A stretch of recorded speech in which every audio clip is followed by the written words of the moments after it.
Hi, I'm in Berkeley at the Berkeley Marina. Think about the problem this way. Suppose that every banking transaction, the only input you could use is what could be put on a punch card, and that every output of that transaction, every process output, also had to be put on a punch card in some way. That's really what we're talking about here in terms of banking systems. Every transaction that a customer did was recorded on a punch card in some way. All of the processes that generated new transactions off of those existing transactions a customer did, or if they were from balances that were from a customer account, because the balance could be stored on a punch card as well.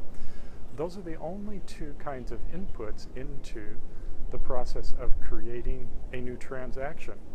The output of a transaction ultimately had to be applied to a balance in some way. Forcing yourself to think about the problem in that way, you start to come down to a few number of operations that can be performed. There's very few types of inputs. The number of inputs aren't measured in lots of things. They're measured in few things. And the number of results that are created from that are not measured in lots of things.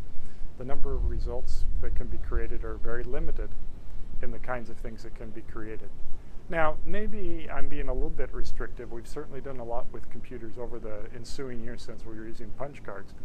But I think getting back to basics and thinking about the problem in that way would be helpful for us to define, in its simplest sense, what are the processes that have to happen within a core banking system, and how that would integrate ultimately with the metric engine.